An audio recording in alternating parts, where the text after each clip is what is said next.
A young girl stepped outside for what should have been an ordinary walk, but mysteriously vanished without a trace. Police quickly launched an extensive search and uncovered several chilling clues almost immediately. Yet despite those discoveries, the investigation remained unsolved for nearly 30 years. When detectives finally identified the person responsible, many questions were answered. But even today, parts of this disturbing mystery continue to puzzle investigators. Melissa Trimble was born on March 1, 1977, in Lawrence, Massachusetts. At only 1 month old, she was placed for adoption by her biological parents and was later adopted by Janet and Robert Trimble. She spent her childhood in the nearby town of Salem, New Hampshire, where she grew into an energetic and cheerful girl. Melissa loved fashion, enjoyed singing, spent hours reading books, and made plenty of friends wherever she went. She was especially fond of spending time at the local Boys and Girls Club of America, where she participated in various activities with other children.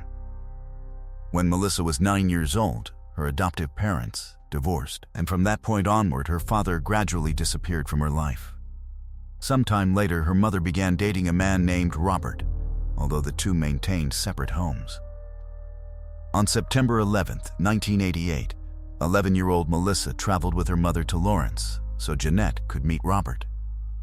The couple frequently visited a neighborhood bar, and because Jeanette rarely had anyone to watch Melissa, she often brought her along. Since Melissa usually became bored sitting inside, her mother allowed her to play outdoors as long as she stayed nearby. Over time, Melissa had become familiar with the neighborhood and had even made friends with several local children. So spending time outside while her mother remained inside had become routine. Throughout that afternoon, Melissa wandered around the nearby streets, occasionally stopping by the bar to check in with her mother. During one of those visits, the bartender prepared a bowl of popcorn for her. Melissa smiled, said she would be back in a few minutes to eat it, and headed back outside. Tragically, she never returned. At around 4 p.m., Janet began to grow concerned after realizing she hadn't seen Melissa for quite some time. She walked outside, checked around her vehicle, and searched the surrounding streets with Robert, but Melissa was nowhere to be found. The two searched block after block for several hours before Janet finally contacted police at around 9 that evening.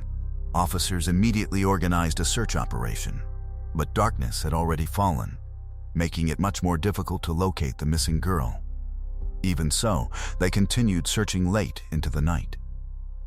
Detectives briefly considered whether Melissa may have run away, but her mother strongly rejected that idea, explaining that Melissa was terrified of the dark and disliked being alone, making such a decision extremely unlikely. The following day, the search continued with no sign of the 11-year-old until approximately 3 p.m., when a railroad employee performing a routine inspection at an old rail yard only a short distance from the bar noticed something unusual between two abandoned freight cars. The rail yard contained numerous railway tracks, many of which had not been used for years, along with dozens of empty rail cars. As the worker walked closer, he realized he was looking at the body of a young girl and immediately contacted authorities. Detectives rushed to the scene and quickly confirmed that the victim was Melissa Trimble, besides the fact that she had been reported missing since the previous day. Officers found a purse nearby containing a Boys and Girls Club membership card bearing her name, making identification straightforward. Melissa's body had been placed across an active railway line, and one of her legs had been severed, apparently after a train passed through the area. Although investigators initially acknowledged that the train had caused those injuries, they quickly became convinced it was not responsible for her death. The lead detective noticed several details that contradicted the accident theory. Melissa's purse had been discovered nearly 20 yards away from where her body lay, something investigators believed would have been nearly impossible if she had simply been struck by a passing train. In addition, detectives observed numerous footprints and several drops of blood near the purse, suggesting Melissa had been attacked at that location before her body was later moved onto the tracks. Investigators believe the killer may have intentionally staged the scene to make the death appear to be nothing more than a tragic railway accident. The location itself also raised suspicions. The abandoned rail yard, filled with unused freight cars, was well known as a gathering place for homeless individuals and people looking for isolated places to use illegal drugs, leading detectives to suspect someone familiar with the area could have targeted Melissa. Her body was transported to the medical examiner's office while investigators searched the scene for additional evidence. Because very little useful forensic evidence was recovered where Melissa's body had been found, detectives shifted their focus toward reconstructing her final movements by interviewing witnesses. One railroad employee later told investigators that on the day before Melissa's body was discovered, he had seen a young girl matching her description. The area near the railroad tracks became one of the first places investigators focused on. A witness who had encountered Melissa there told her to leave immediately because the location was dangerous and not a place where children should be. Melissa listened and walked away from the area. Shortly afterward, police discovered a woman living nearby who provided important information. She explained that she had known Melissa for several months because their children had become friends, and Melissa often visited their home. On the day she vanished, Melissa had stopped by to ask if her children could come outside and play, but the woman told her that they were grounded and could not leave the house. Melissa then left by herself. Investigators soon received another crucial statement from a witness who reported seeing a girl matching Melissa's description standing beside a van at an intersection close to the rail yard. According to the witness, the girl appeared to be speaking with the driver of the vehicle. He described the man as large, unkempt, around 30 years old, with dark hair and a thick beard. The van was described as an old, rusty brown vehicle. Detectives immediately considered the possibility that this man could have been involved and began searching the area for vehicles matching that description. Around the same time, the medical examiner completed the autopsy report and revealed that the train had not caused Melissa's death. Her body showed multiple bruises along with 3 fatal stab wounds. There were no indications of sexual assault, and investigators found no unknown biological material on her body or clothing.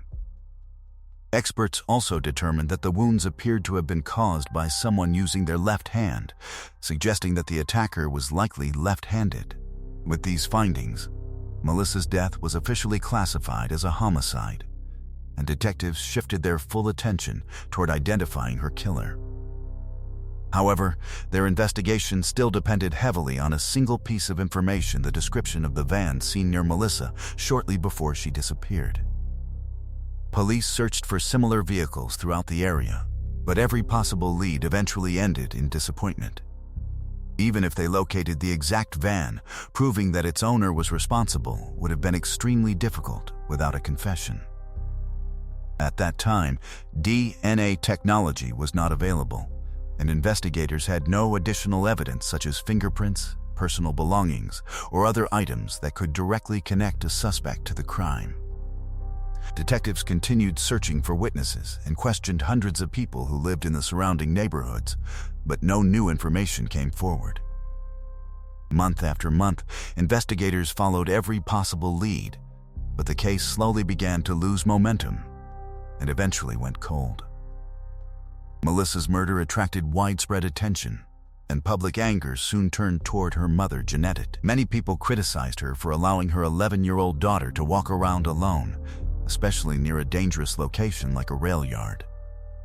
The criticism became even stronger because Melissa had reportedly been outside for hours while her mother was inside a bar drinking. Newspapers began publishing rumors that Janet had developed a drinking problem after her divorce and was struggling to properly care for her children. Others questioned whether Child Protective Services had failed Melissa by not stepping in sooner.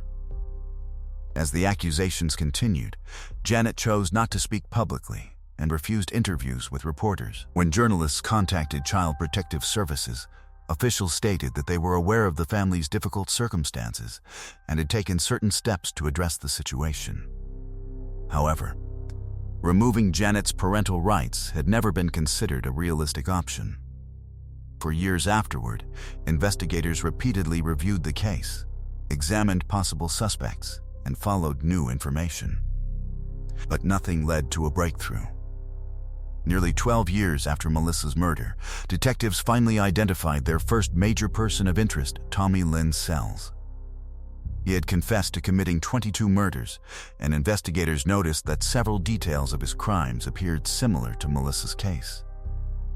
He also matched parts of the description given by the witness who saw the van driver, and he was known to travel across different states, while sometimes sleeping in abandoned train cars. Detectives launched an investigation into whether Tommy could have been responsible for Melissa's death. But after examining the evidence, they determined that he was unlikely to be involved. There was nothing placing him near Lawrence at the time of Melissa's disappearance, and investigators eventually concluded that he was probably in another state. The case remained unsolved for several more years until 2013, when detectives unexpectedly received a new lead. A man arrested in Lawrence for an unrelated crime suddenly claimed that he knew information about Melissa Trimble's murder. He told investigators that in 1988, when he was only 13 years old, he was involved in stealing cars and spent much of his time on the streets searching for vehicles. According to his story, on the day Melissa disappeared, he saw a girl who looked like her sitting on the steps outside the same bar. Standing nearby was a man named Mike, someone the witness recognized. He said his family had warned him to stay away from Mike because of his troubling reputation. The young boy continued walking, and about 10 minutes later, saw the girl leaving the bar with Mike.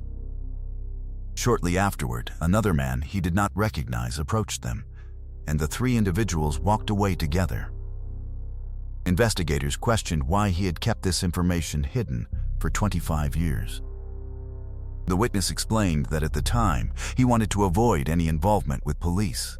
Years later, after learning about Melissa's murder and realizing that he may have seen her that day, he asked his brother whether he should come forward, but his brother advised him to remain silent.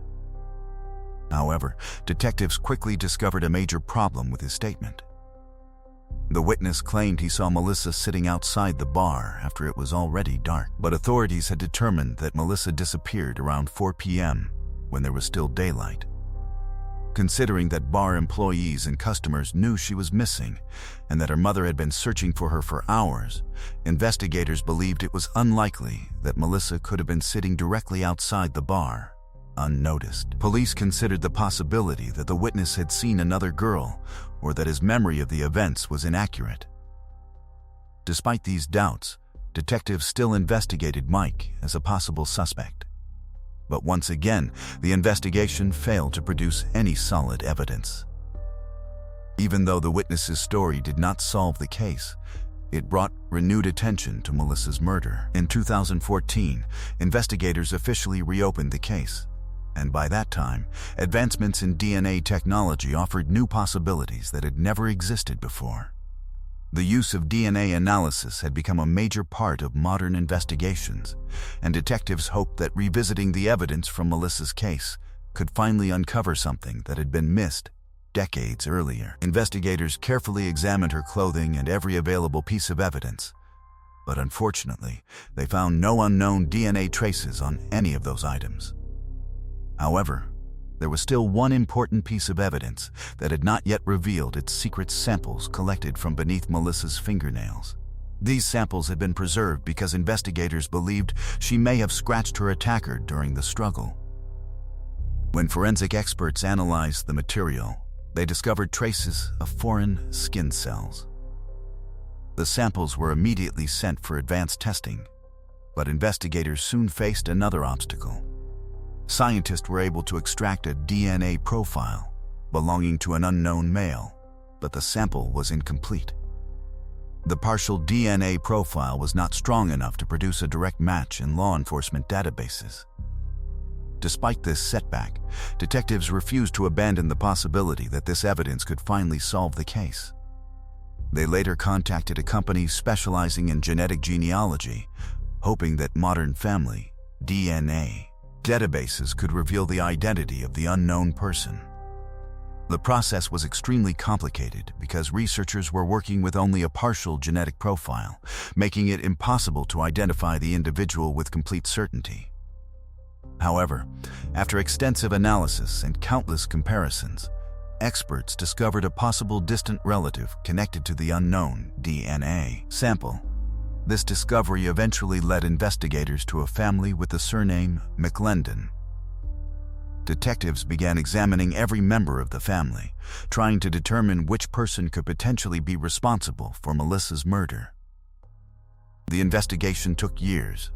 Because the biggest challenge remained the same, there was no complete DNA profile that could directly prove one person's guilt. Instead, investigators had to carefully study each family member's background, looking at their age, location, personal history, and whether they could have been connected to Lawrence in 1988. Eventually, their attention narrowed to two brothers, including a man named Marvin McLendon. Marvin was living in Alabama at the time investigators identified him, but they discovered that during the late 1980s, he had actually lived only about 20 minutes away from Lawrence. He worked as a carpenter and had spent time in the exact area where Melissa disappeared. Investigators also learned that Marvin regularly attended a church located only a few hundred yards from the bar where Melissa was last seen. Another detail that caught their attention was his employment history. Marvin had worked as a prison guard for nearly 3 decades, although there were several gaps in his service, including one period in 1988. As detectives continued looking into his past, they uncovered even more similarities. During the time of Melissa's disappearance, Marvin owned an old brown van that he used for his work, matching the description provided by the witness who saw a similar vehicle near Melissa. Although Marvin had no serious criminal history, detectives discovered numerous traffic violations, mostly related to failing to wear a seatbelt. His personal life also raised questions. He had been married twice, but both marriages ended, and although he had 2 sons from his first marriage, he was reportedly not closely involved in their lives.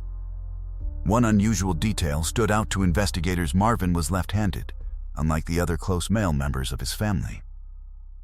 While detectives were building their case against Marvin, Melissa's mother, Jeanette, passed away in 2015 at the age of 70 after battling a serious illness for many years. She never discovered who was responsible for taking her daughter's life. After gathering extensive information about Marvin and carefully examining his relatives, investigators concluded that he was the strongest suspect they had ever identified. In 2021, detectives traveled to Alabama to question Marvin about his connection to Lawrence and his activities during the late 1980s. When they eventually brought up Melissa Trimble's murder, Marvin denied any involvement and insisted that he had nothing to do with the crime. When investigators told him that DNA connected to one of his relatives had been discovered under Melissa's fingernails, Marvin suggested that perhaps his brother could have been responsible. That same year, Marvin voluntarily submitted a DNA sample, but once again, scientists were unable to obtain a complete match. The results only showed that he was either closely related to the person whose DNA was found on Melissa, or that he himself could be the source of the DNA. However, investigators had already examined his close male relatives and determined that none of them could realistically have committed the murder. This left Marvin as their primary suspect. Still, detectives understood that without a complete DNA match, proving the case in court would be extremely difficult. Because of this, they spent another year searching for additional evidence that could strengthen their argument. Investigators also returned to another person of interest, Mike, the man mentioned by the witness who claimed he saw a girl resembling Melissa outside the bar. After obtaining Mike's DNA sample, forensic experts confirmed that it did not match the skin cells found under Melissa's fingernails, officially eliminating him as a suspect. Detectives continued interviewing Marvin several times, asking him detailed questions about his past and his connection to the area. Finally, in April 2022, authorities decided they had enough information to arrest him. Marvin continued denying any involvement, but investigators reported that during his arrest, he made a strange comment to one officer, saying, "At least I got to enjoy 20 years of my pension." Marvin, who was 74 years old at the time, was taken into custody and placed behind bars while awaiting trial. Because other inmates quickly learned about his charges and his former career as a prison guard, the judge ordered additional security measures to protect him.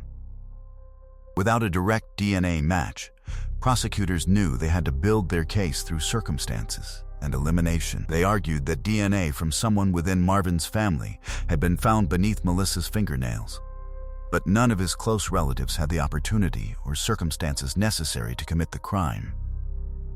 Investigators also explained that if the DNA belonged to a distant relative, genetic experts would have been able to identify those differences more clearly. Prosecutors highlighted several pieces of evidence connecting Marvin to the crime. He had lived near Lawrence in 1988, regularly visited a church located close to the bar, owned a similar brown van, and matched the description given by the witness, who saw a girl near the vehicle.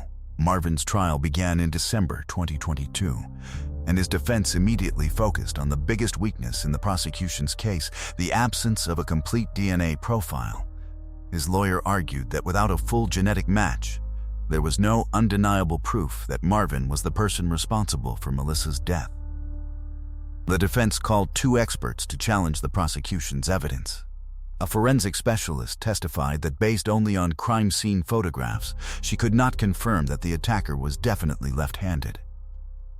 A genetics expert also explained that a partial DNA connection to one family did not automatically prove that the suspect was the source, because people can have hundreds or even thousands of distant relatives. Marvin chose not to testify in his own defense, and by the end of December, the jury began discussing the verdict. After nearly a week of deliberations, the jurors announced that they could not reach a unanimous decision. Some members of the jury believed that without a complete DNA profile, they could not confidently convict Marvin. As a result, the judge declared a mistrial. In early 2024, prosecutors announced that they planned to retry the case, with a new trial scheduled for September 30th, 2024. Until then, Marvin remained in custody.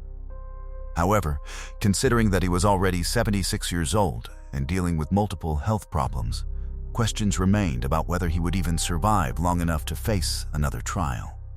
If prosecutors failed to secure a conviction a second time, Marvin could potentially be released, leaving Melissa Trimble's murder officially unresolved after more than 3 decades. The truth behind what happened to Melissa may continue to remain one of the most heartbreaking mysteries in the community. Share your thoughts about this case in the comments. And if you enjoyed this story, make sure to like the video. Let's move on to the next case. Karen Snyder's story is one of the most heartbreaking cold cases in American history. A young mother was discovered dead inside her own home under mysterious circumstances. And although investigators uncovered several disturbing clues during the initial investigation, they were never able to gather enough evidence to identify the killer. The case eventually went cold and remained unsolved for nearly 6 decades until one unexpected phone call changed everything and finally led detectives to the truth. Karen was born on July 29, 1948. In the small town of Cedar Lake, Indiana, she grew up in a large family alongside 2 brothers and 3 sisters. During high school, she met a young man named Paul, and the two fell in love. They married when Karen was only 17 years old, and not long afterwards she became pregnant. In 1966, the couple welcomed their daughter Paula. Despite being just 18 years old, Karen and Paul were excited to build a life together. They moved to Calumet City, Illinois, where Paul's parents lived, settling only a few houses away so the grandparents could spend plenty of time with their new granddaughter. At the time, Calumet City had a population of roughly 25,000 people and was widely regarded as a quiet, safe community just outside Chicago. Karen stayed home to care for their baby, while Paul worked for the local railroad. On November 12, 1966, Paul left for his evening shift around 2 p.m.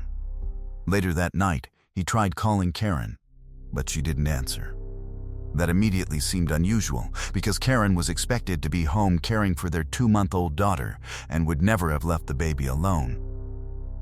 Growing concerned, Paul phoned his parents and asked them to check on her. They walked the short distance to the house and repeatedly knocked on the door, but no one responded.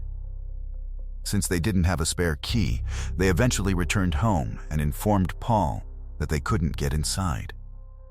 His anxiety only grew stronger, so he decided to leave work early and head home himself. As he approached the house, he noticed something wasn't right. The porch light was off, even though Karen always left it on whenever he worked nights, and all the blinds were tightly shut. Paul unlocked the front door with his key and stepped inside. He was relieved to find his infant daughter peacefully sleeping in her playpen beside the television. But Karen was nowhere in sight. Calling her name, he searched every room before heading upstairs. When he tried to switch on the stairway light, nothing happened. He continued into the bedroom, turned on a nearby lamp, and was met with a horrifying scene. The room had been completely ransacked, blood covered the floor, and Karen was lying there, motionless. It was immediately clear that she was gone. Still in shock, Paul rushed back downstairs, called the police, and carried his daughter outside. As he waited for officers and paramedics, his parents noticed him standing outside in tears, desperately asking for help. Paul's mother grabbed a flashlight and ran into the house hoping Karen was still alive. But the moment she saw her blood-covered body, she realized there was nothing anyone could do. When emergency crews arrived, doctors confirmed Karen's death while detectives immediately began processing the crime scene. They found shallow pry marks on the lock of the back door, suggesting someone had first attempted to force their way inside, but the door remained locked. Investigators then discovered a shattered basement window, along with a trail of blood leading from the basement toward the front entrance.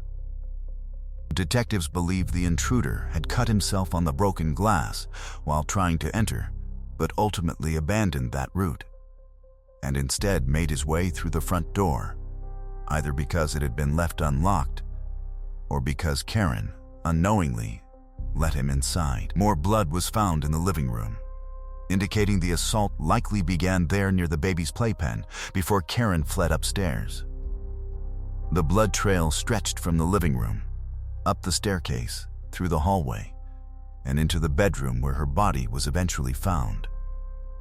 The bedroom itself showed clear signs of a violent struggle, with blood covering nearly every surface and furniture scattered across the room, suggesting Karen fought desperately to survive. Detectives noticed the bedroom telephone had been ripped from the wall, leading them to believe Karen may have tried to call for help before the attacker stopped her. At the time, there was no nationwide 911 emergency system, so investigators theorized she may have struggled to dial the correct local police number in the panic. Another unusual piece of evidence was a blood-covered light bulb lying on the floor after being unscrewed from the fixture above the staircase. Police believed the killer had deliberately removed it, although they couldn't determine exactly why. One possibility was that he unscrewed it while chasing Karen upstairs, briefly slowing himself down and giving her a small chance to reach the phone. In the downstairs bathroom, detectives found a pile of blood-stained clothing and several other items, including a pair of pants, a bedsheet, and a washcloth. They suspected the killer had used them to wipe blood from his hands and clothing, suggesting he had even tried to clean himself before leaving the house. After using the washcloth, the killer may have tried to wipe blood from the floor or clean himself to erase any evidence. But with blood spread throughout nearly every room, those efforts were hopeless. He eventually tossed the blood-stained clothing and other items into the bathtub before leaving the house. This suggested to detectives that the murderer had remained inside for some time after the attack, although they could never determine exactly how long. As the investigation continued, police quickly ruled out robbery as the motive. The only items missing were Karen's blue wallet, which contained around $50, and one bedside lamp that held little to no real value. During the autopsy, medical examiners made a horrifying discovery. Karen had suffered 124 stab wounds, most of them concentrated around her chest. The sheer violence of the attack pointed towards someone acting out of intense personal rage. Experts concluded that the murder weapon was most likely a narrow-bladed knife, similar to a stiletto, but despite extensive searches, the weapon was never recovered. Karen was fully clothed, and investigators found no evidence of sexual assault. Even so, they couldn't completely dismiss the possibility that the attacker had intended to assault her, but was somehow interrupted or unable to carry it out.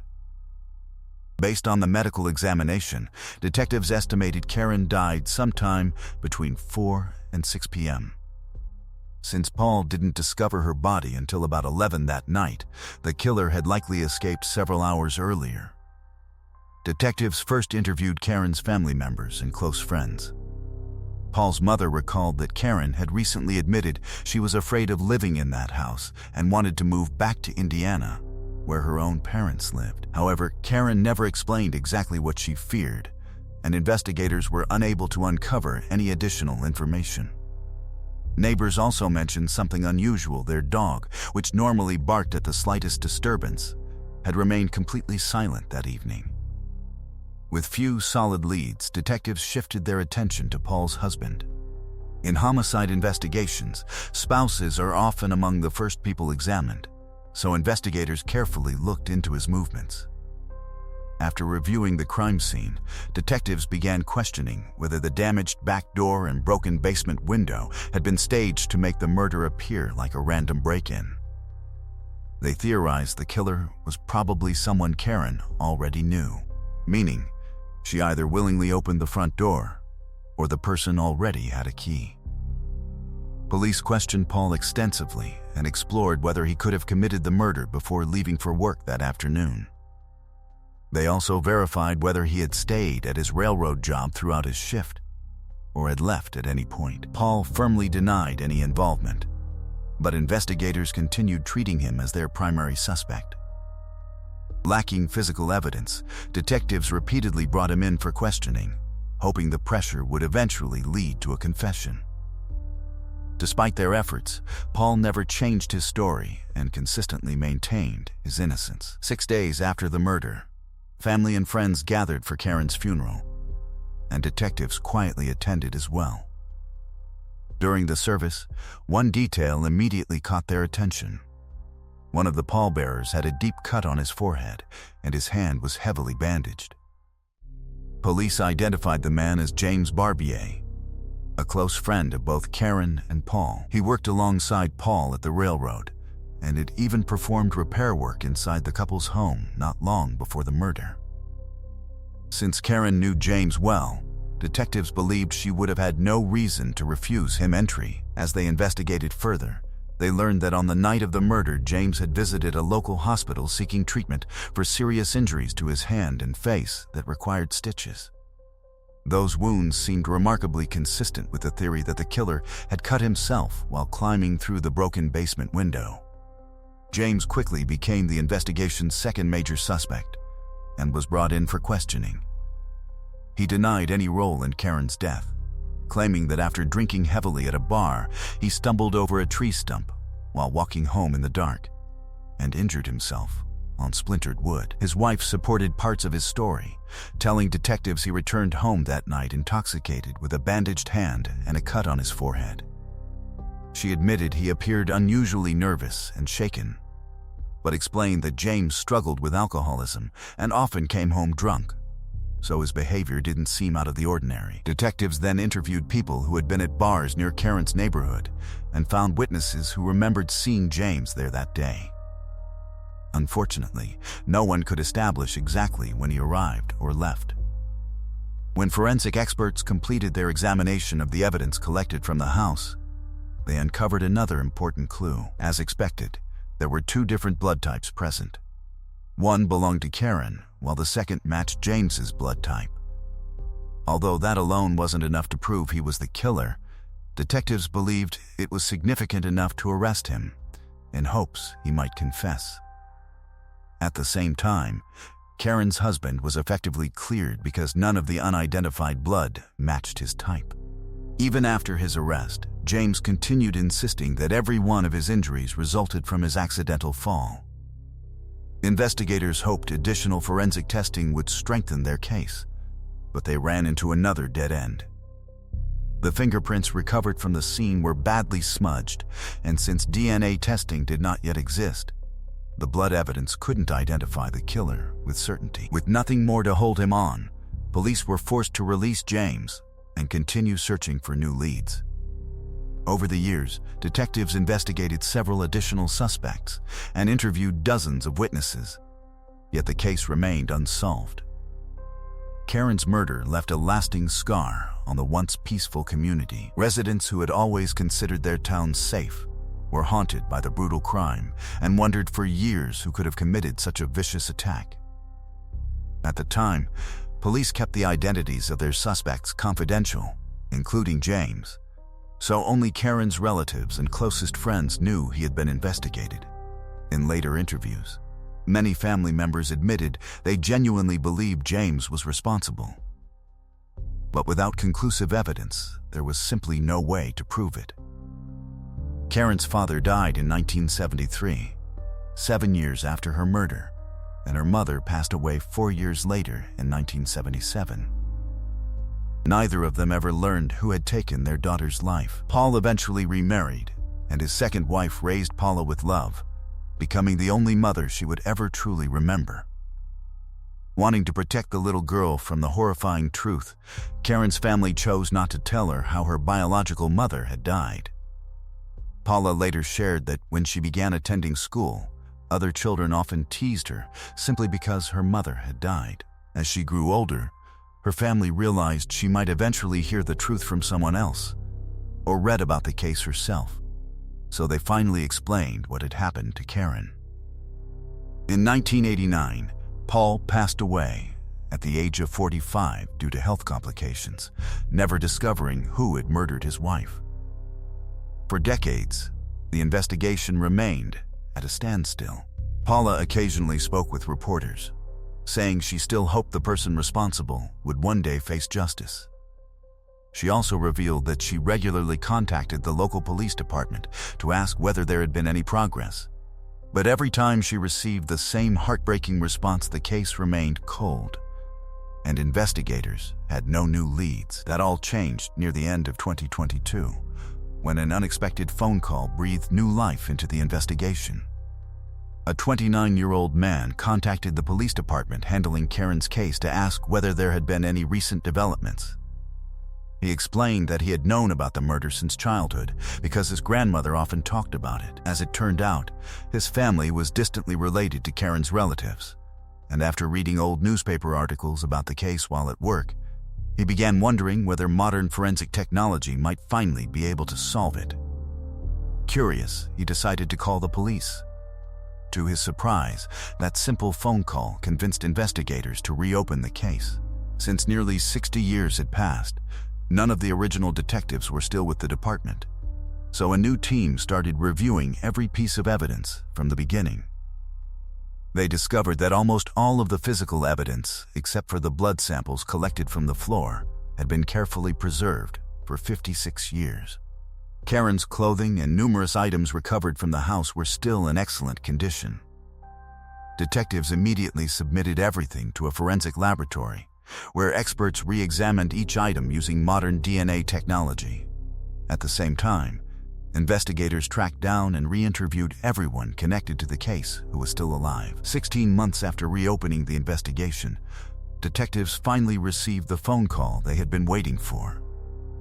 Forensic scientists had discovered several tiny drops of blood on Karen's dress and successfully developed a DNA profile belonging to an unidentified man. Armed with this breakthrough, investigators obtained a court order to collect a DNA sample from their longtime suspect, James, who was still alive. Officers quickly obtained the sample and sent it for testing. The results confirmed what detectives had suspected for decades. James's DNA was a perfect match to the blood found on Karen's dress. The evidence proved that James, who had been only 21 years old when Karen was killed, had been inside her home that day and had lied about how he sustained his injuries. On April 29, 2024, detectives arrived at James's home, and after nearly 58 years, the 79-year-old was finally arrested for Karen's murder. Once confronted with the DNA evidence, James no longer denied his involvement and confessed to the crime. Because legal proceedings are still ongoing, police have not publicly released the full details of his confession. But investigators revealed that James admitted he had spent his entire life believing that one day he would eventually be caught.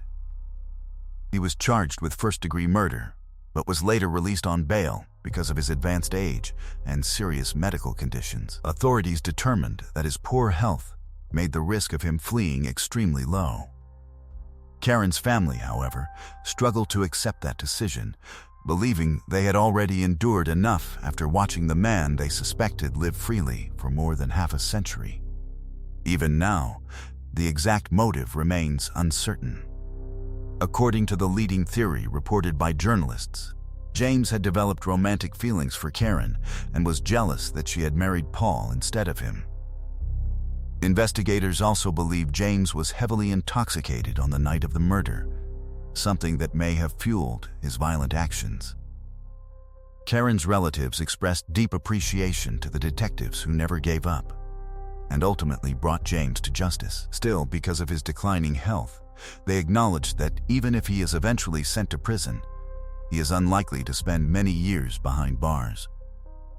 Paula, who was 57 years old when James was arrested, said receiving the news that her mother's killer had finally been identified was the greatest phone call of her life. She admitted she had long since given up hope that the case would ever be solved and was amazed that the evidence had survived in such remarkable condition for nearly 6 decades. Paula also said she believes James was responsible not only for taking her mother's life, but also for destroying her father's. After losing Karen, Paul spent the rest of his life convinced that one of his closest friends was the killer, and watching James continue living as a free man weighed heavily on him until the day he died. Let me know your thoughts about this incredible case in the comments below, and if you enjoyed today's video, don't forget to leave a like. Let's move on to the next case. A young girl who disappeared while riding her bicycle home from Sunday school. What should have been a short trip through her quiet hometown turned into a nightmare when she vanished without a trace. Police officers and hundreds of volunteers immediately launched a massive search, but despite their efforts, there was no sign of her. Months later, investigators finally caught an unexpected break that seemed to move the case forward. But it turned out to be only the beginning of a far more shocking story than anyone could have imagined. Sarah Ann Wood was born on March 4, 1981, in New York. She was raised in a deeply religious family, with her father serving as the pastor of a small church in a quiet town in central New York. Alongside her older brother and sister, Sarah regularly attended church services and Sunday school from an early age. She loved dancing, enjoyed writing and reading poetry, and proudly cheered for her school's cheerleading squad. One of Sarah's favorite hobbies was riding her bicycle, which she often used to travel to her father's church. Since it was located less than a mile from their home, she frequently rode there for worship services, Sunday school, or simply to help her father with various tasks around the church. On August 15, 1993, 12-year-old Sarah followed her usual routine and rode her bike to Sunday school. Her father stayed home while other members of the congregation taught the classes. Her parents expected her to return shortly after the lessons ended, but as the afternoon passed and Sarah still hadn't arrived home, they began growing increasingly concerned. After waiting a little longer, they drove to the church believing she might still be there talking with friends or helping clean up. Instead, they learned from the Sunday school teachers that Sarah had left immediately after class on her bicycle. They also mentioned she was carrying several books, a few colorful folders, and a small presentation board. That information only increased her parents' concern. The trip home should have taken only a few minutes, and carrying all those items made it unlikely she had decided to stop somewhere else. Besides, Sarah always asked permission before going anywhere after church. Desperate for answers, her parents retraced the route from the church to their home, asking neighbors whether anyone had seen their daughter. Because it was a small community, and Sarah's father was well known through the church, dozens of local residents quickly joined the search. Before long, investigators located a witness who remembered seeing Sarah riding her bicycle toward home at around 2:30 p.m. She had been spotted only a few hundred yards from her house, making the situation even more alarming. Convinced that something terrible had happened, her parents immediately contacted the police. Officers from the local sheriff's department responded at once, deploying dozens of deputies to search the area. The fire department also joined the operation, and as word of Sarah's disappearance spread, more and more volunteers arrived to help. Within just a few hours, several hundred people were combing the countryside. Detectives concentrated their efforts along the road between the church and Sarah's home, carefully searching nearby woods and open fields. It wasn't long before they uncovered the first disturbing piece of evidence. Hidden just inside the woods, they found Sarah's bicycle leaning against a tree. Focusing their search around that location, investigators soon discovered the books, folders, and display board she had taken from Sunday school concealed beneath a nearby bush. Those discoveries led detectives to a grim conclusion. They believed Sarah had most likely been abducted. Investigators theorized that someone had forced her off the road into the woods, hidden her belongings, and then driven away with her in a waiting vehicle. The police immediately expanded their search while Sarah's devastated family refused to sit back and wait. They began printing missing person flyers containing Sarah's photograph and details about her disappearance. With the help of dozens of volunteers, those flyers were distributed throughout their hometown and neighboring communities. Despite everyone's determination, the first day ended without any major breakthrough. Officers and volunteers searched until nightfall, covering miles of woods, fields, and roadsides, but found no additional evidence. The search resumed the following morning with even greater urgency as more volunteers and New York State Police joined the investigation. Detectives interviewed residents throughout the area, hoping someone had noticed an unfamiliar person or suspicious vehicle around the time Sarah disappeared. Meanwhile, her parents established a volunteer headquarters where people helped organize searches, distribute flyers, answer phone calls, and follow up on possible leads. Before long, local news stations picked up the story, and within days Sarah's disappearance had become national news. Police received well over 1,000 tips and carefully investigated every single one. But each promising lead eventually led nowhere. Community members also came together to raise a $150,000 reward for information that could help bring Sarah home. Yet even that failed to generate the breakthrough investigators desperately needed. After about a week, the large-scale search was officially scaled back as detectives concluded there were no more useful clues to be found in the immediate area. From that point on, the investigation shifted toward identifying a suspect. Officers examined local residents, reviewed known offenders from nearby counties, and investigated convicted criminals throughout the region. But every lead came up empty. Sarah's case was later featured on 2 nationally televised crime programs, sparking another wave of public interest and fresh tips. Throughout it all, her parents continued making emotional public appeals, pleading for anyone with information to come forward. Even so, Sarah's fate remained a mystery. Nearly 6 months passed with no significant progress until a completely unrelated event suddenly changed the course of the investigation. On the morning of January 7, 1994, another 12-year-old girl named Rebecca was walking to school in a small Massachusetts town. As she made her way down a quiet street, she noticed a man walking beside her. He spoke to her, but she couldn't hear him because she was listening to music through her headphones. The moment she removed them, the man pulled out a handgun and warned her that if she cooperated, she wouldn't be hurt. Grabbing her jacket, he forced her to walk with him. Terrified, Rebecca knew that even if she obeyed, there was no guarantee he would let her live. As they continued down the street, she realized he was leading her toward a parked car. Thinking quickly, she pretended to suffer a severe asthma attack and began gasping for air. She collapsed onto the ground, struggling to breathe. The kidnapper loosened his grip on her jacket and instead grabbed her backpack. Seizing the opportunity, Rebecca slipped her arms out of the backpack straps and sprinted away as fast as she could. A short distance ahead, she spotted several adults, ran straight toward them, and frantically explained that a man had just tried to kidnap her. Meanwhile, the suspect jumped into his car and sped away, unknowingly taking Rebecca's backpack with him. One witness immediately decided to follow the fleeing vehicle. After trailing it for several minutes, he stopped at the nearest gas station and called the police, providing officers with a partial license plate number, along with the make and model of the suspect's car. Rebecca also gave investigators a detailed description of the man. Police immediately searched registration records for vehicles matching the information and alerted surrounding departments. Their efforts paid off later that very evening when an officer patrolling a nearby town spotted a vehicle matching the description. He pulled over, approached the residence where it was parked, and knocked on the front door. The officer knocked on the front door of the house where the pickup truck was parked. Several people were inside, and when he asked who owned the vehicle, the homeowner explained that he hadn't driven it in quite some time because he had lost his eyesight.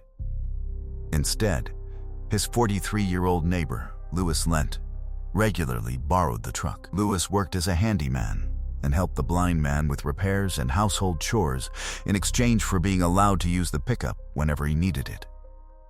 When questioned, Louis claimed the last time he had driven the truck was the previous day and insisted he hadn't used it at all on the morning of the attempted kidnapping. Even so, the officer asked him to come to the police station for questioning, and Louis agreed without hesitation. During the interview, he repeatedly denied having anything to do with the attempted abduction. He described himself as a devoted Christian who spent much of his free time attending church and insisted he would never commit such a crime. While Louis was being questioned, detectives photographed him and included his picture in a lineup alongside several other men. Rebecca, along with the witnesses who had seen the suspect, independently identified Louis as the man responsible. Rebecca was especially certain because she had been standing less than a yard away from him during the attack. She told investigators she had absolutely no doubt that Louis was the person who had tried to kidnap her. With those identifications in hand, detectives quickly obtained search warrants for Louis's home, his van, and the pickup truck he had been using. What they uncovered was deeply disturbing. Inside the borrowed pickup, officers found a small bag containing duct tape, a knife, children's sunglasses, and pieces of candy. In Louis's own van, which was parked near the house, investigators recovered the handgun used during the attempted kidnapping along with Rebecca's backpack.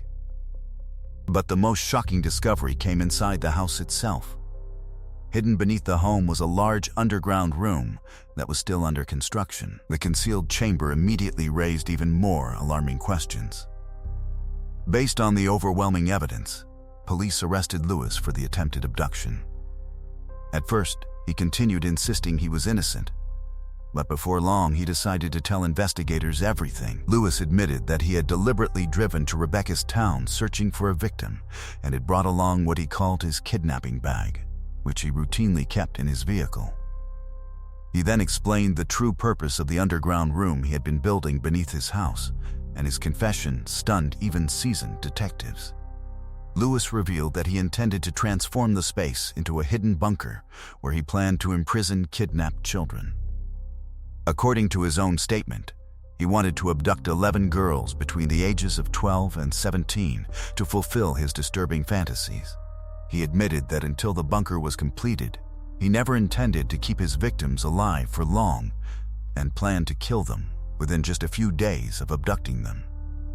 During their search of the house, investigators also discovered a handwritten list containing the names of several children.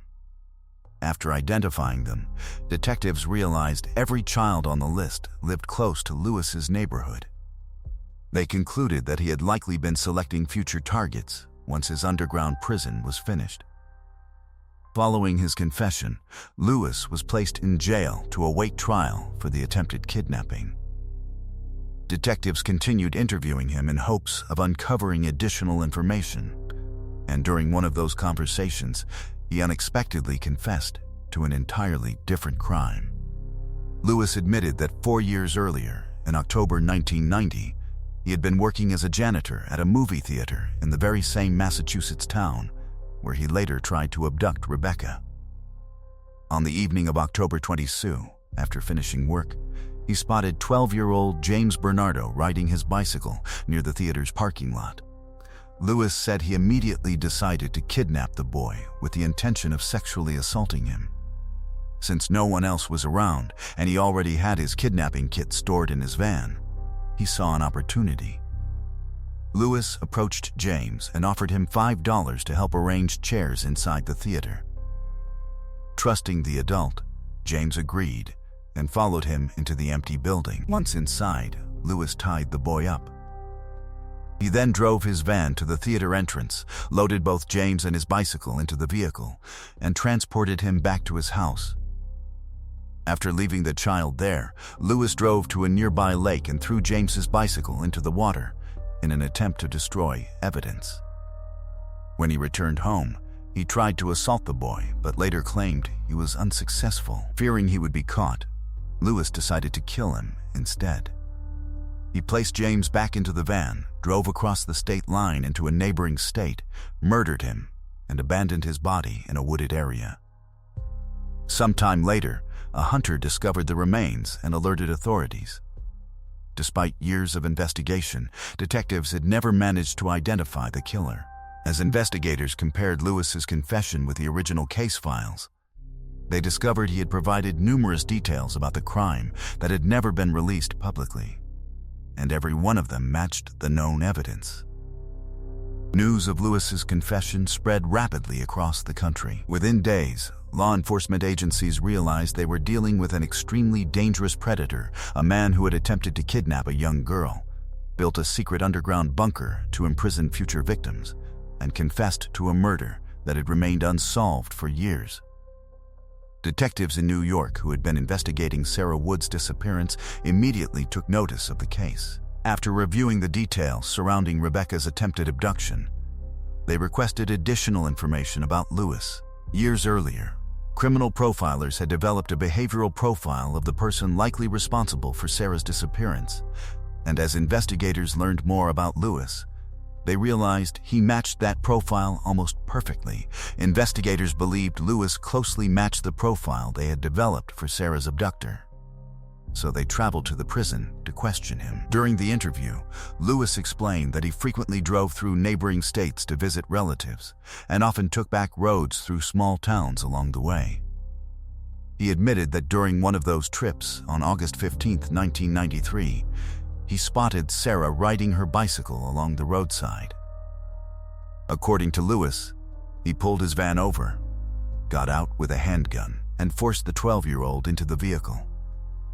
After tying her up, he carried her bicycle and the belongings she had taken from Sunday school into the nearby woods so they wouldn't be discovered right away.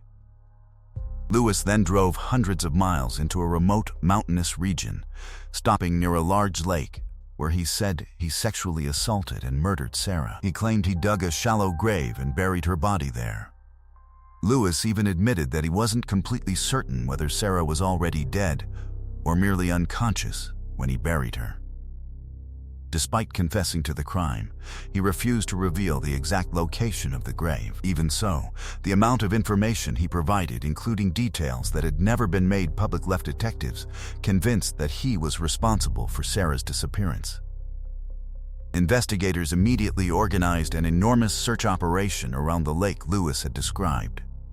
Hundreds of volunteers, park rangers, law enforcement officers, and even military personnel joined the effort. However, they faced an overwhelming challenge.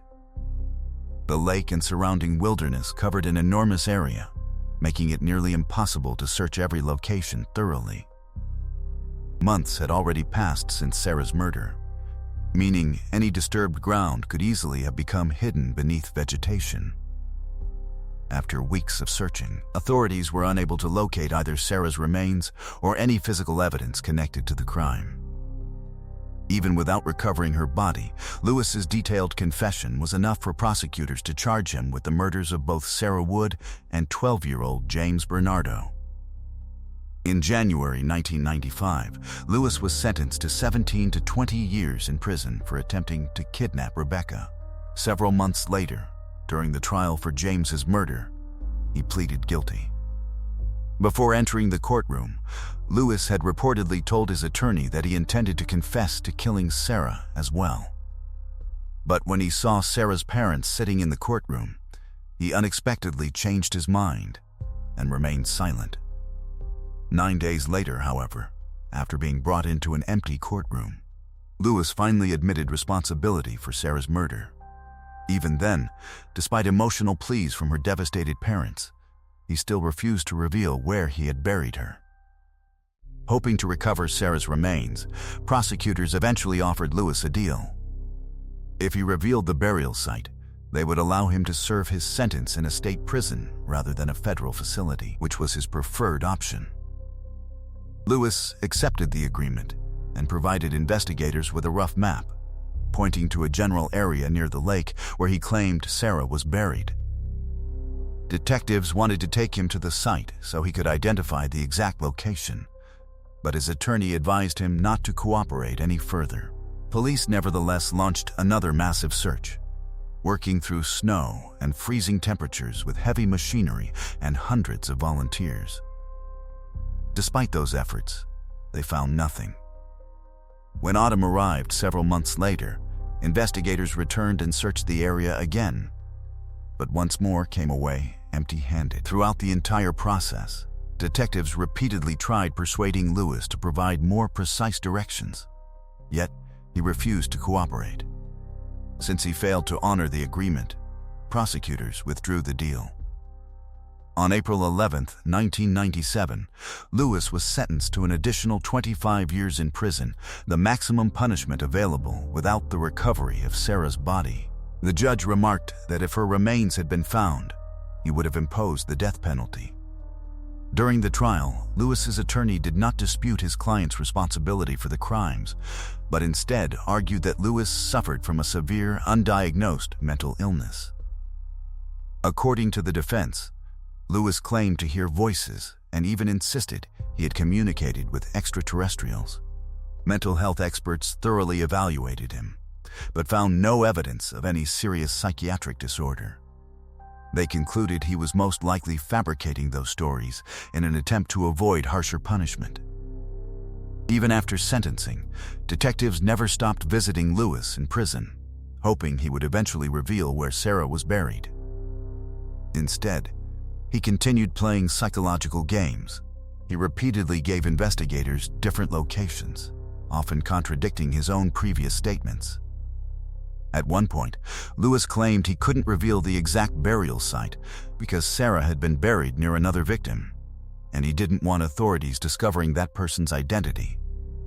Sarah's parents also met with Lewis several times, pleading with him face-to-face to tell them where their daughter was, but he refused every request. Investigators also became convinced that Sarah and James were unlikely to be his only victims. After learning about the two murders, detectives began re-examining other unsolved disappearances that matched Lewis's movements. Almost immediately, they uncovered evidence of another attempted kidnapping that had occurred years earlier. In that incident, Lewis had tried to drag a young girl off the street, but her father intervened and scared him away. Although the crime had been reported at the time, police were never able to identify the suspect. It wasn't until Lewis's photograph appeared in the news following his arrest that both the girl and her father recognized him as the attacker. Authorities also investigated Lewis in connection with 4 unsolved disappearances that occurred between 1985 and 1992. Detectives determined that he had the opportunity to commit each of those crimes, But without physical evidence, and with Lewis refusing to confess, they were unable to pursue charges. Yet the story still wasn't over. Even after spending years behind bars, detectives continued interviewing Lewis in hopes he would either reveal Sarah's burial site or admit to additional crimes. Finally, in 2013, he unexpectedly confessed to yet another murder. Lewis admitted he had abducted a 16-year-old boy with developmental disabilities on November 6, 1992, while the teenager was riding his bicycle to his grandmother's house.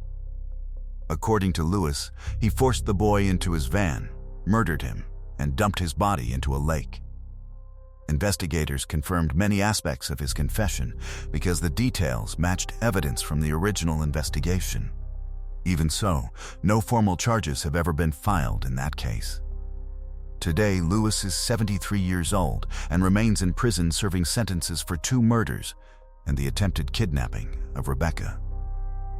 Sarah's parents continue believing that one day he will either choose to reveal where he buried their daughter or confess before he dies. Rather than allowing their grief to consume them, they transformed their pain into a mission to help other families. The organization they originally created to search for Sarah continues operating today, focusing primarily on distributing missing child flyers and assisting in investigations involving other missing children. Their efforts have made a remarkable impact, helping reunite hundreds of children with their families. In 2017 alone, the organization assisted in the recovery of 399 missing children. To honor Sarah's memory, her family also organizes an annual bicycle ride. What began with only a handful of participants has grown into an event attended by several thousand people each year, raising significant funds to support the search for missing children across the country. Meanwhile, investigators have made it clear they have no intention of giving up.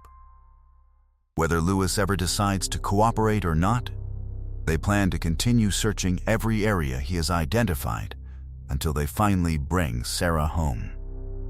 Let me know your thoughts on this heartbreaking case in the comments below. And if you enjoyed today's video, don't forget to leave a like. Let's move on to the next case. A mother who mysteriously disappeared from her own home, leaving behind a trail of strange and unexpected clues. Police launched an investigation and soon uncovered details that seemed increasingly difficult to explain. As detectives slowly pieced everything together, they eventually uncovered a shocking truth that left even experienced investigators stunned. The case quickly attracted national attention, with many people becoming outraged as the disturbing details came to light. Tara Grant was born on June 22, 1972, in Michigan. She spent much of her childhood growing up on a farm with her parents and her sister. Tara loved being outside, especially riding horses and helping her family care for the animals. During high school, she was extremely active and participated in several activities, including cheerleading, basketball, and the school band. After graduating, Tara attended the University of Michigan, where she met a young man named Stephen. The two began dating and eventually married shortly after she graduated. Tara had earned a business degree and soon secured a position with a major international company, while Stephen had ambitions of entering politics. During his college years, he had worked as an assistant to a state senator. But when the senator eventually retired, Stephen found himself without a job. He then began working at a small tool manufacturing business, owned by his father. 4 years after their wedding, Tara and Stephen welcomed their first child, a daughter, and several years later they had a son. After their second child was born, the family purchased a new home in an upscale neighborhood in Macomb County, Michigan, just outside Detroit. By that point, Tara's career was progressing rapidly. But there was a major downside. Her job required frequent travel, sometimes sending her to other states and even overseas. As a result, she was often away from home during the week and could usually only spend weekends with her family. Stephen took on most of the childcare because his position at his father's company gave him a more flexible schedule, allowing him to be around the children more often. Still, balancing work and raising 2 young kids was difficult. so the couple decided to hire a full-time nanny. Through a special program that connected American families with caregivers from other countries, they found a young woman from Germany who agreed to live with them and take care of the children. She quickly developed a close relationship with the kids and took over much of their daily care. With more free time available, Stephen also began working part-time as a youth soccer coach. On the surface, the family appeared financially comfortable and successful. But Tara's demanding career was beginning to create serious tension in her marriage. She was rarely home during the week, and the couple started arguing more frequently about her constant absence. Tara hoped that securing her next promotion would allow her to change her schedule and spend more time with her children and husband. But until that happened, she continued traveling almost constantly. Then, on February 9th, 2007, something happened that would change everything. Tara returned home from a business trip that evening and told Stephen that she had to leave again sooner than expected. Instead of spending the planned amount of time with her family, she would only be home for one day. The news immediately triggered another argument between the couple. Tara began packing her suitcase, and shortly afterward, Stephen heard her speaking to someone on the phone. According to him, she said, "I'll be waiting at the end of the street." A few minutes later, Tara walked out of the house and got into a dark-colored vehicle. That was the last time Stephen claimed to see her. For the next 5 days, Tara didn't contact him or answer any of his calls. On February 14, Valentine's Day, Stephen finally called the police and reported her missing. Detectives immediately questioned why he had waited nearly 5 days before contacting authorities. Stephen explained that at first he wasn't particularly worried. Because they had argued, he assumed Tara had simply decided to leave earlier for another business trip and was ignoring his calls because she was angry with him. But as the days passed, his concern increased. Tara normally stayed in regular contact with their 2 young children, who were only 3 and 7 years old whenever she traveled. This time, however, she hadn't called them at all. Then on Monday, Tara's boss contacted Stephen with another troubling piece of information. Tara had failed to show up for an important meeting. That made it clear she hadn't simply left for another work trip. Stephen contacted her relatives and explained the situation, but they initially weren't alarmed either.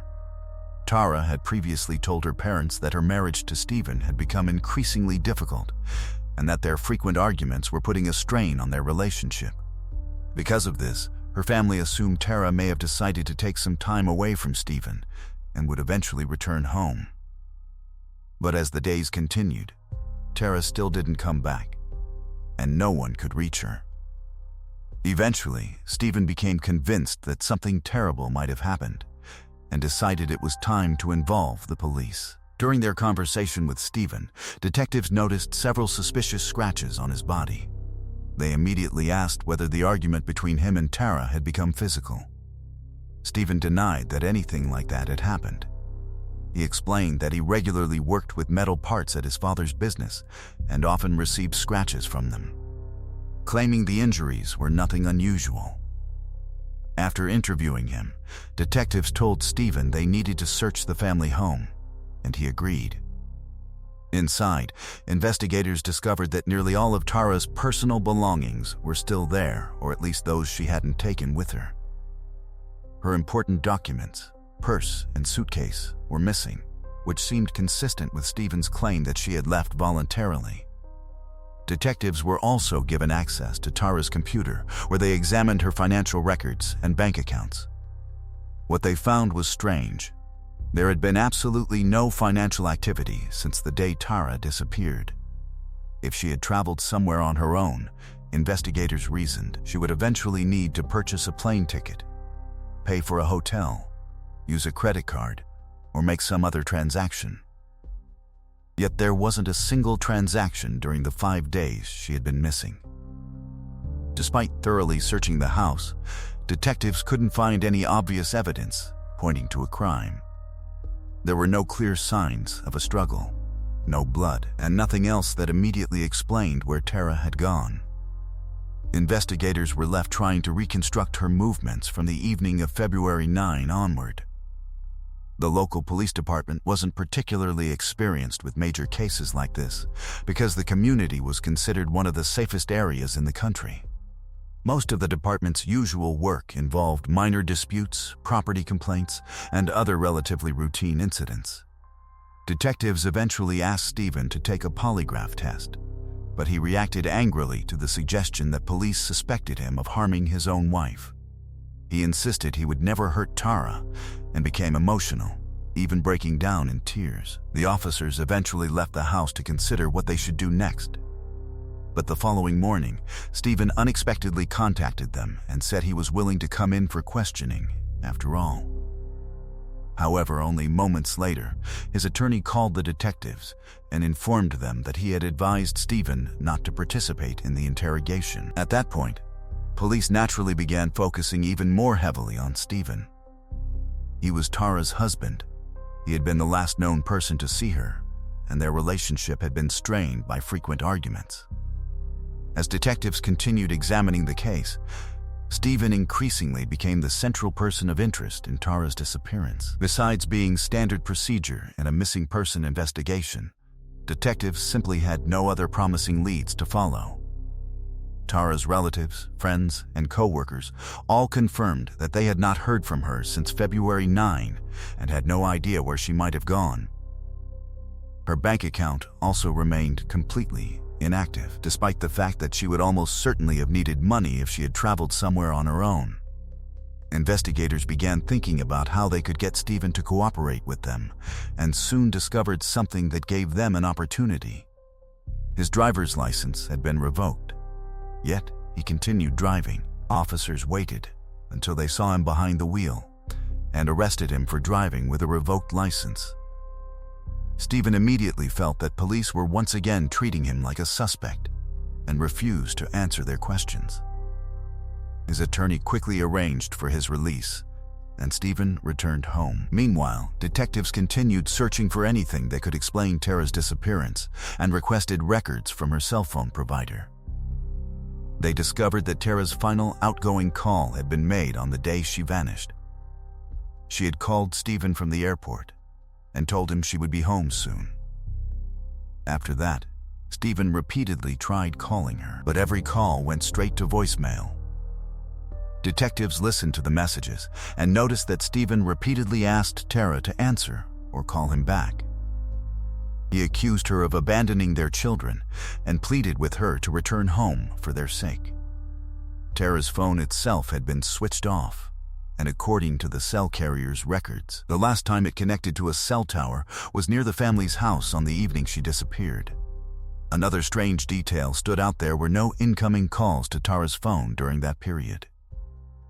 Stephen had previously claimed that someone called Tara before she left and that she told the person she would wait for them at the end of the street. Yet after listening to Stephen's voicemails, detectives got the impression that he genuinely seemed worried about Tara and angry that she had left the children behind. Even so, they weren't prepared to completely clear him as a suspect. Unfortunately, they still had no concrete evidence connecting him to her disappearance. Stephen continued refusing to speak with investigators, accusing them of wasting valuable time focusing on him instead of finding his wife.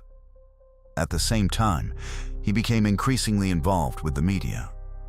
From the beginning, Tara's disappearance had attracted widespread attention, and Stephen appeared on television almost every day, publicly pleading with his wife to come home. Meanwhile, the company that had helped the couple hire their German nanny became concerned about the situation and decided to send her back to Germany. Before leaving the United States, she spoke with police and gave them a statement about her time with the family. She described her experience positively and had mostly good things to say about the household. She also explained that on the evening Tara disappeared, she had been out at a bar with friends. When she returned home, she saw Stephen, who appeared upset, and he told her that Tara had just left the house. Although Stephen refused to cooperate with the police, he took matters into his own hands and hired a private investigator, a former FBI agent, to conduct an independent search for Tara. Despite his experience, the private investigator was also unable to locate her or uncover any significant new information. With the investigation seemingly stuck, detectives decided to look more closely at the family's history with their nannies.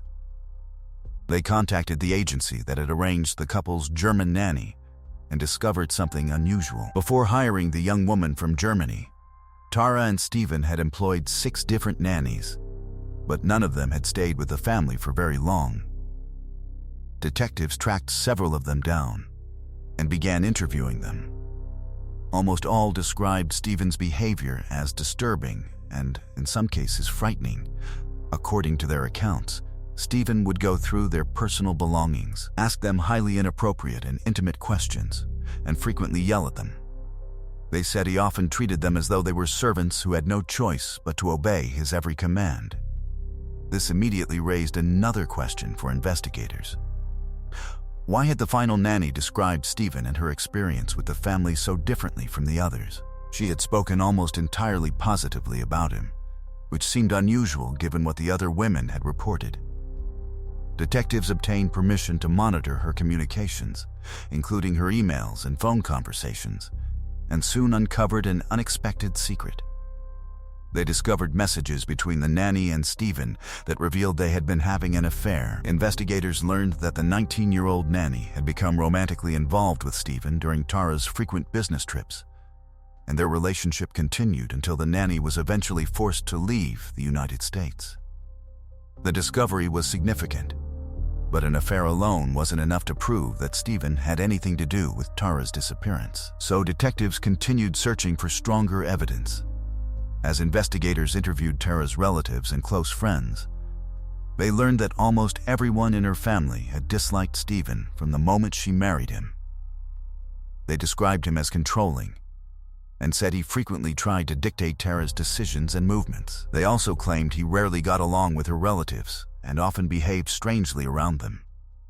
Then detectives received another unexpected call.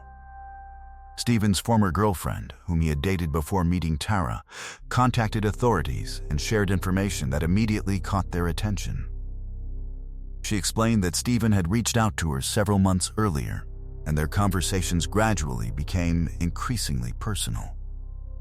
Eventually, Stephen began openly suggesting that they should start a romantic relationship, despite the fact that both of them were already married. During those conversations, Stephen repeatedly complained about Tara's constant travel and her absence from home. He also told his former girlfriend that he suspected Tara was having an affair with her boss. Stephen admitted that he had even installed monitoring software on Tara's computer so he could read her private messages, although he said he never found anything that confirmed his suspicions. All of this made detectives increasingly suspicious of Stephen, but they still needed physical evidence before they could accuse him of murder. As several weeks passed without any sign of Tara, investigators began considering the possibility that she might no longer be alive. They organized a large-scale search for her remains, bringing in volunteers in combing areas within several miles of the family's home, including a large nearby park. Teams searched the area for days, but once again, they found nothing.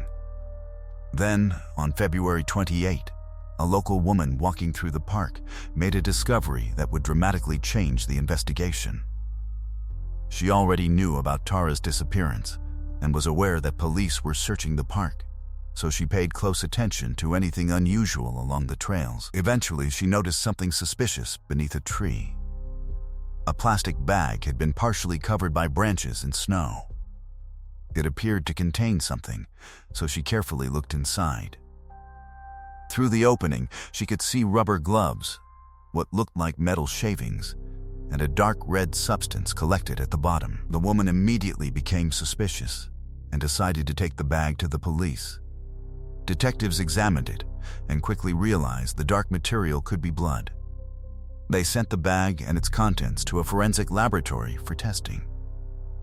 There was one major problem: the lab was overwhelmed with other cases, and experts warned investigators that a complete DNA analysis could take as long as 2 months.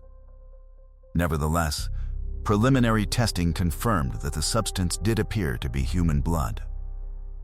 Police immediately redirected their resources toward the area where the bag had been discovered, sending additional officers and search teams into the park. Stephen, however, refused to participate, claiming that the police were biased against him. Instead, he gave a lengthy television interview in which he made several statements that investigators found troubling. During the interview, Stephen repeatedly criticized Tara for spending so much time away from home and portrayed her as a poor mother. He claimed that he had taken on nearly all of the responsibility for raising their children and even suggested that he had been a better parent than Tara.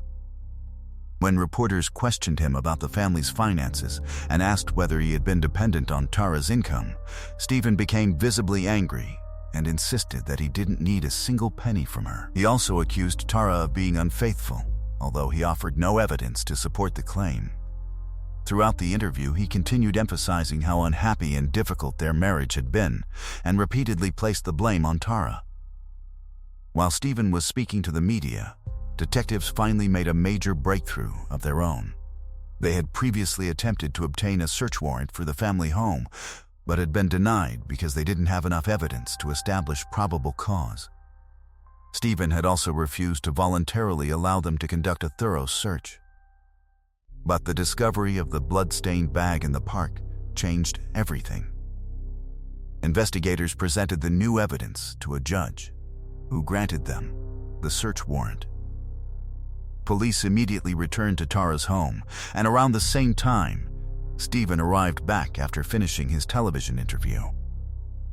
Detectives then approached him and informed him that they now had legal authority to search the house. When detectives informed Stephen that they had obtained a warrant to search his home, he opened the door and allowed them inside. Before the search began, he called his lawyer, who asked police whether Stephen was under arrest. Officers told him that he wasn't, at least not yet. Stephen then said he wanted to take his dog for a walk. He went inside, brought the dog outside, and left the property while detectives began searching the house. Investigators moved through the home room by room, carefully examining everything until they eventually reached the garage. There, one detective noticed a large green storage container containing several plastic bags. The officer opened one of the bags and found an unfamiliar substance along with what appeared to be women's clothing. When another bag was opened, the detective was horrified to realize that it appeared to contain human remains. In total, there were 5 bags inside the container, and investigators quickly confirmed their worst suspicion: the bags contained the remains of a woman. Police immediately realized they had finally found Tara's body, and Stephen was now their primary murder suspect. But there was one major problem. Stephen had already left the property and hadn't returned. Detectives feared he might be trying to escape or could potentially hurt someone else, so they immediately began searching for him. At the same time, police urgently expanded the search in the nearby park because only part of Tara's remains had been recovered from the garage. More than 100 officers from surrounding jurisdictions were brought in to assist, and their efforts quickly produced results. Several hundred yards from where the blood-stained bag had originally been discovered, search teams found another portion of Tara's body. Later, they located her head as well. Because of the freezing temperatures, the remains had been remarkably well preserved, allowing forensic experts to quickly confirm that they belonged to Tara. Investigators continued searching and recovered additional remains before darkness forced them to suspend the operation until the following morning. While teams searched the park, other officers were desperately trying to locate Stephen. They contacted people close to him, and eventually, one of his friends revealed that Stephen had called him after learning that police were searching his house. Stephen asked the friend to pick him up from the street, and the man agreed. On the drive back to his home, the friend noticed that Stephen was acting extremely strangely. He appeared terrified. His hands were shaking, and he seemed to be on the verge of a complete breakdown. Once they arrived, Stephen said he wanted to see his children and asked if he could borrow the man's vehicle. At the time, the children were staying in another state with Stephen's sister, so the friend handed over his pickup truck. Stephen then drove away. Police immediately obtained information about the vehicle's route along with Stephen's phone and credit card activity. They discovered that he had withdrawn cash several times while traveling toward the neighboring state and had also contacted his sister. It quickly became clear that he was heading toward his children, so investigators began pursuing him in that direction. Then, just when detectives thought they were closing in, they received an unexpected call from Germany. It was the same former nanny who had been involved in a secret relationship with Stephen. She told police that Stephen had just called her and confessed to killing Tara. According to the nanny, Stephen admitted that he and Tara had argued that evening after she told him she needed to leave a day earlier than planned. During the argument, Stephen became furious and began yelling at her. Tara eventually slapped him across the face, causing him to lose control. He pushed her, and she fell, striking her head on the floor. Stephen claimed that the fall caused her death. By this point, police had virtually no doubt that Stephen was responsible, but they still needed to find him. Officers searched along the highway leading toward the neighboring state, and after several hours they discovered the friend's pickup truck abandoned near the entrance to a national park. Stephen, however, was nowhere to be seen. Investigators immediately began searching the surrounding wilderness, and several hours later, thermal imaging cameras finally detected a human figure beneath a tree. It was Stephen. He was wearing only light clothing and was dangerously close to dying from exposure. His body temperature had fallen to approximately 88 degrees Fahrenheit, and he was barely conscious. He appeared confused and was talking to trees, muttering words that officers couldn't understand. Recognizing that he was suffering from severe hypothermia, authorities rushed him to a hospital by helicopter. Despite his extremely low body temperature, doctors managed to save his life, although it took considerable time for him to recover. While Stephen remained hospitalized, authorities formally charged him with murder and prepared the case for prosecution. There was another unusual development that same day. Stephen's attorney announced that he would no longer represent him. When reporters asked why, the lawyer gave a brief but revealing response, saying that he needed to be able to look at himself in the mirror in the morning. Stephen was subsequently assigned another attorney. Meanwhile, forensic experts began examining Tara's remains. The investigation attracted one of the country's most experienced forensic pathologists, a medical examiner who had previously worked on several highly publicized cases, including the deaths of John F. Kennedy and John Bent Ramsey. After conducting a detailed examination, the medical examiner determined that Stephen's initial explanation didn't match the evidence. Stephen had claimed Tara died after hitting her head during the fall, but the autopsy revealed something far more disturbing. Tara had actually died from strangulation. Once Stephen had recovered enough to speak with investigators, detectives visited him in the hospital and confronted him with the forensic findings. This time, he provided a much different account of what had happened that night. According to Stephen, when Tara returned home and told him she needed to leave a day earlier, the two began arguing. He admitted that he became angry and started shouting at her. When Tara attempted to leave the room, Stephen grabbed her and she struck him in the face. Enraged, Stephen retaliated and attacked her. He eventually strangled Tara to death. Afterward, he dragged her body from the second floor down to the garage and placed her inside the trunk of her car. Around the same time, the nanny returned home, and Stephen told her that Tara had just left him. The following morning, Stephen transported Tara's body to his father's workshop, making sure the other employees wouldn't be there. He then destroyed Tara's identification, documents, and personal belongings in an attempt to erase traces of her existence. After that, he dismembered her body using a saw. Stephen later admitted that he vomited twice while carrying out the gruesome task, but he continued anyway, repeatedly telling himself that if he stopped, he would spend the rest of his life in prison. Once he finished, he placed the remains into several plastic bags, packed them inside a large container, and eventually returned home. For several days, Tara's remains remained hidden inside her car, while Stephen tried to figure out what he would do next. As Stephen tried to figure out how to dispose of Tara's remains, while also creating the appearance that she had simply left on her own, He continued calling her phone and leaving messages that sounded like he was desperately asking her to come home. At one point, he took his children's snow sled and went to the nearby park, carrying the container with him. His plan was to move the remains away from the busier areas and find a secluded place to hide them. He placed the container on the sled and began pulling it up a hill, but at one point the rope slipped from his hands. The sled rolled back down the hill, the container tipped over, and several of the bags containing Tara's remains spilled onto the ground. Stephen gathered everything back up, placed the container on the sled again, and eventually managed to move the bags into a remote area, where he buried them beneath the snow before returning home. Several days later, police announced that they were launching a major search for Tara in the park. Stephen immediately panicked. He remembered that the largest bag had been hidden in a location that wasn't particularly secure, and he feared search teams would discover it. He returned to the park, retrieved several of the bags, carried them over his shoulder, and transported them to his father's workshop, where he left them on the roof. The day before he was interviewed by police, Stephen went back to the workshop, retrieved the bags, and brought them home again, placing them inside the garage. Ironically, the very next day, investigators obtained a search warrant for the house and discovered the remains exactly where Stephen had left them.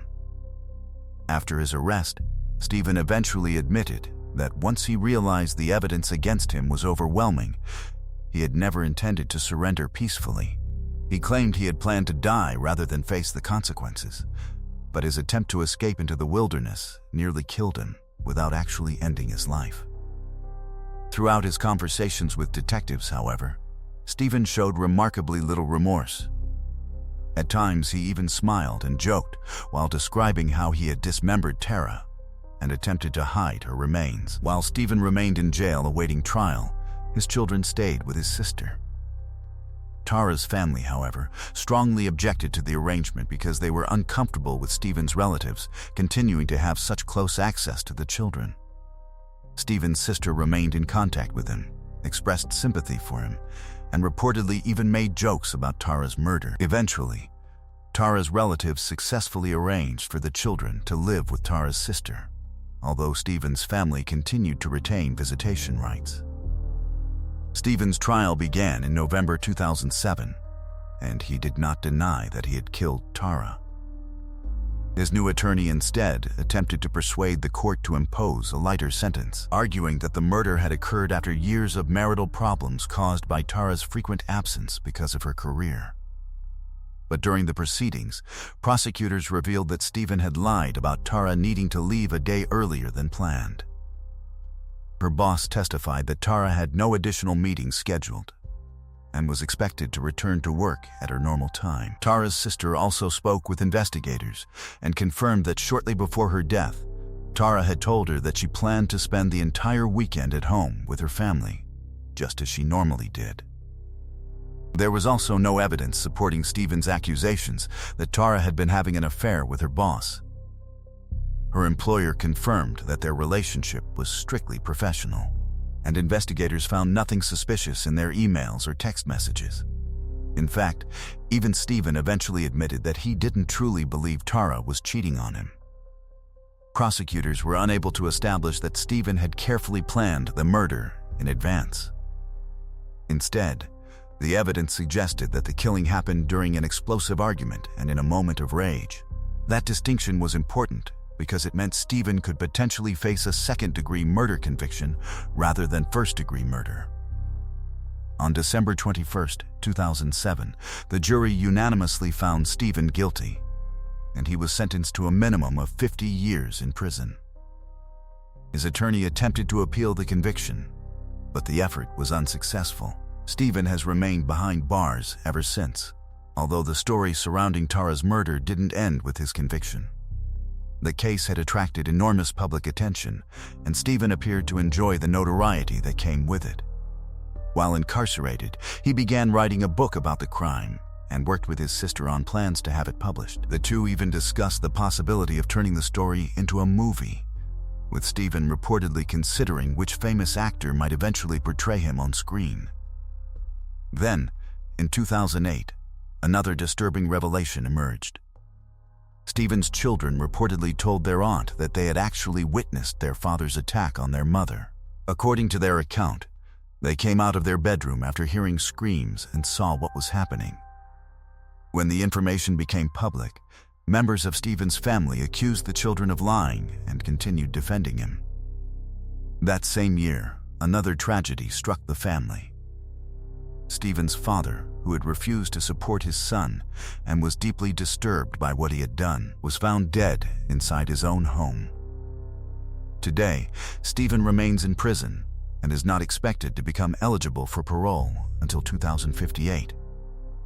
Meanwhile, Tara's loved ones have worked to keep her memory alive. Every year, family members and friends organize a marathon along a route in the park where Tara once regularly went jogging. Her children continue participating in the event, carrying on their mother's memory despite the terrible actions of their father. Through the years, they have managed to move forward with their lives while honoring the woman they lost far too soon. Let me know your thoughts about this case in the comments below, and if you enjoyed the video, don't forget to leave a like. Let's move on to the next case. A young mother who was discovered inside her own home under horrifying circumstances. From the earliest stages of the investigation, detectives encountered several unsettling clues that suggested they were dealing with a particularly brutal crime. As the investigation progressed, police faced numerous strange twists and unexpected developments. But after years of uncertainty, they eventually managed to uncover the truth. Kathy Martin was born on October 25, 1959, in Houston, Texas. She grew up in a close and supportive family and was especially close to her sister. During high school, Kathy met a boy named Mike, and several years later the two decided to get married. The couple settled in a peaceful suburb outside Houston, and not long after their wedding they welcomed their first child, a daughter. 3 years later, Kathy became pregnant again, and in early 1987, the couple had a son. Kathy was 27 years old at the time. After the birth of their second child, Kathy devoted nearly all of her time to raising the children and managing the household, while Mike worked at a small sign-making business owned by Kathy's father. The family was financially comfortable, and Kathy's parents regularly helped them out, allowing her to stay home and focus on the children. On March 3, 1987, Kathy was at home with her 2 children while Mike was at work. When his shift ended, however, Mike decided to meet some friends and went to a local bar. At some point, he called Kathy from a payphone, but she didn't answer. This immediately seemed unusual because Kathy rarely had the opportunity to leave the house, even for a short time, so Mike knew that something wasn't right. He tried calling her several more times, but there was still no response. Growing concerned, he contacted their neighbor Tim and asked him to go over to the house and check on her. Tim drove to the home and knocked on the door, but nobody answered. He looked through a window and noticed that the television was still running inside the living room, which made the situation even more suspicious. Tim continued knocking, but there was still no response. Instead of returning home to call Mike or contact the police, Tim got back into his car and drove around the neighborhood searching for a patrol officer. After a few minutes, he spotted a police vehicle and explained what had happened, asking the officers to accompany him and check on Kathy. When the officers arrived at the house, they knocked several times, but received no answer. They then tried the front door and discovered that it was unlocked. As soon as they entered, they encountered the first horrifying discovery. Kathy's young daughter was lying on the living room sofa, unconscious and suffering from obvious injuries, but she was still alive. The officers immediately called an ambulance and continued searching the rest of the house. In the bedroom, they found Kathy's younger child sleeping safely inside his crib, apparently unharmed. But in another room, they came across a horrific scene. Kathy was lying on the floor surrounded by blood. She was completely naked, and it was immediately obvious to the officers that she was dead. Her hands had also been tied with a lamp cord. Paramedics rushed Kathy's daughter to the hospital, while detectives began carefully examining the house for evidence. Not long afterward, Kathy's father arrived at the scene. Police deliberately avoided telling him all the gruesome details and instead asked him to go to the hospital and stay with his granddaughter until she regained consciousness. He agreed and went to the hospital, where he eventually learned about his daughter's death through a television news report. Meanwhile, Mike finally arrived at the house, and detectives immediately noticed something suspicious. Not only had he arrived relatively late, but his shirt also contained several stains that appeared to resemble blood. Investigators asked him to surrender his clothing for examination and began questioning him about his movements that evening. As detectives worked through the crime scene, they uncovered several important clues. One of the first discoveries was a large amount of blood in the bathroom. Investigators believed the killer had attempted to wash away evidence or clean himself after the attack. This suggested that the perpetrator had remained inside the house for some time, rather than immediately fleeing after killing Kathy. Another important detail was the complete lack of forced entry. Every window and door appeared to be secured, except for the front door. This led detectives to believe that Kathy had either willingly opened the door for the attacker or that the killer already possessed a key to the house.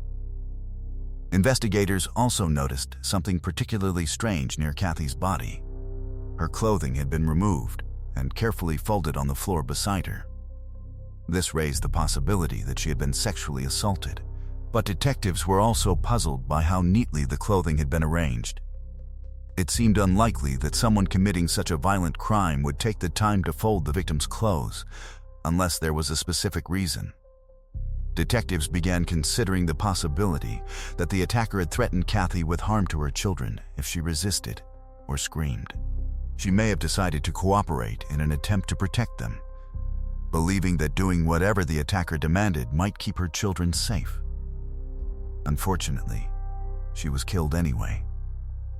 Meanwhile, doctors were desperately fighting to save Kathy's daughter. Medical staff determined that the little girl had suffered severe blunt force trauma and appeared to have been beaten repeatedly, most likely with the attacker's bare hands. After spending several hours in the hospital, the child slipped into a coma, and doctors warned that her chances of survival were extremely poor. At the same time, forensic specialists examined Kathy's body and made another disturbing discovery.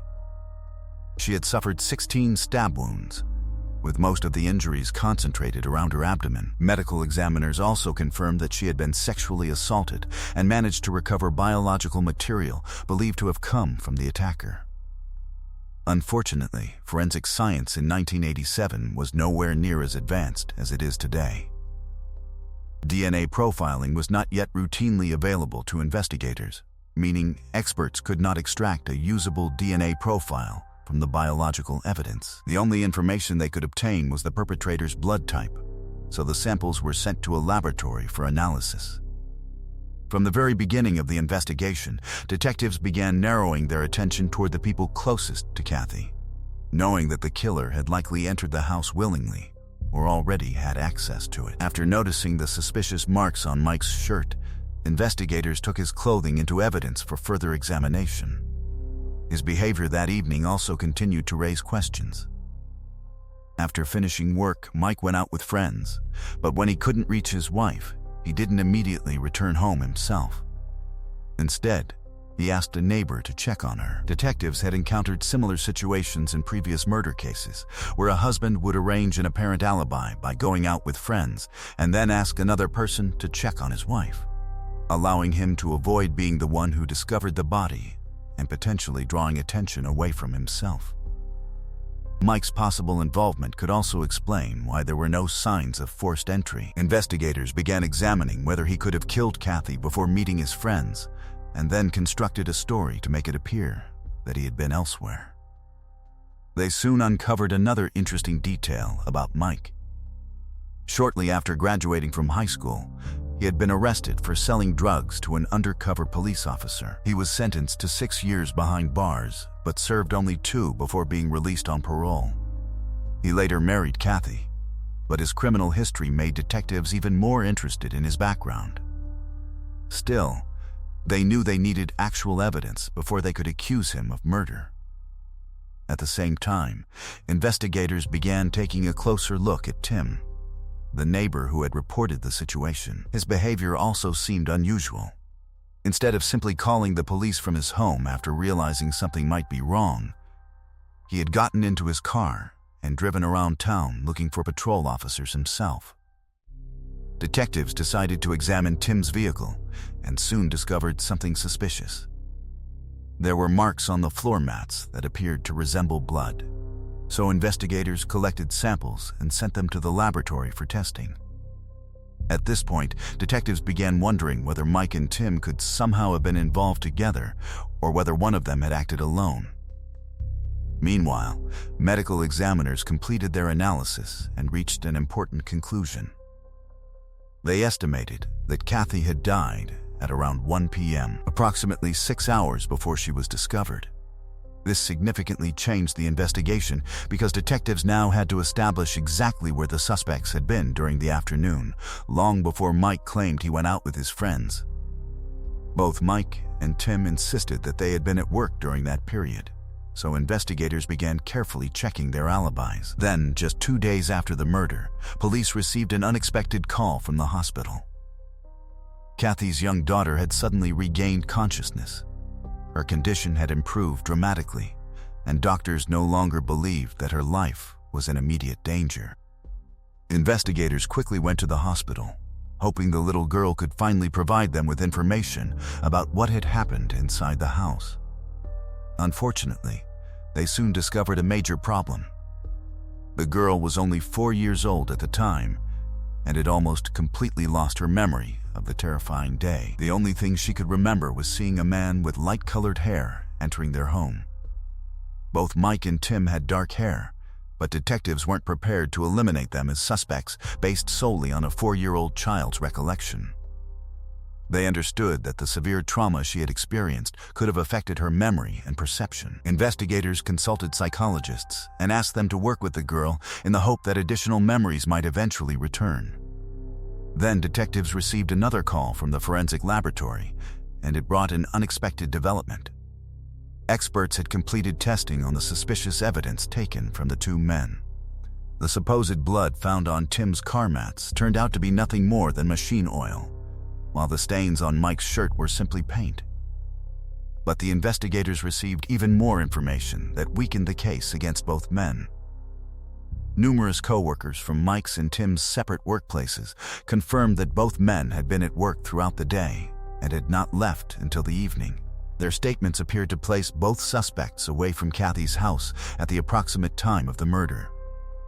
Detectives also asked each man to take a polygraph examination, and neither test showed indications of deception. The police had been almost convinced that at least one of the two men was responsible. But suddenly, their entire theory collapsed. They were back where they started and had to consider other people who knew Kathy and could have entered her home without raising suspicion. Detectives began interviewing Kathy's relatives, friends, and acquaintances, asking whether anyone stood out as a possible suspect. Before long, they discovered something unexpected. Many of the people they interviewed immediately named the same man, Greg. Greg was Kathy's brother-in-law, and several of her relatives revealed that Kathy had complained about his behavior on multiple occasions. According to them, Greg openly flirted with Kathy and had repeatedly tried to convince her to have an intimate relationship with him. Kathy had also told people that Greg frequently made inappropriate comments about her stomach. That detail immediately caught the detectives' attention because a large number of the stab wounds on Kathy's body were concentrated in that exact area. Investigators also learned that Greg regularly used illegal drugs and had a criminal record of his own, giving them even more reason to examine him closely. They soon found their first potentially important piece of evidence. Forensic specialists discovered a fingerprint inside Kathy's home that matched Greg's, along with a strand of hair that appeared to be consistent with his. However, there was a major problem. Greg had visited Kathy and Mike's house many times, meaning the fingerprint and hair could easily have been left there long before the murder. Kathy's parents, however, were convinced that Greg was responsible. Her mother also remembered a disturbing incident at the hospital. While she was there with her granddaughter, Greg unexpectedly arrived in the middle of the night to visit them. The moment the little girl saw him, she looked toward her grandmother with an expression of obvious fear. After Greg left, Kathy's mother asked the child whether he was the same man she remembered seeing inside the house. Unfortunately, the girl still couldn't remember. Investigators nevertheless decided to bring Greg in for questioning. He denied having anything to do with Kathy's murder and claimed that he had been with a friend at the time, a man who also had an extensive criminal record. During the interrogation, Greg suddenly said he needed to go outside to the parking lot because he had to pay for additional parking time to avoid receiving a ticket. Detectives allowed him to leave, but Greg never returned to the station. His disappearance immediately made him look even more suspicious. Adding to the concerns, Greg's wife, who was Kathy's sister, provided investigators with a timeline that gave him a potential opportunity. She said Greg had dropped her off at work at around 10:30 that morning and returned to pick her up at approximately 2:30 p.m. That gave him a 4-hour window, which overlapped almost perfectly with the estimated time of Kathy's death. Even with all these suspicious circumstances, however, detectives still lacked solid physical evidence connecting Greg to the murder.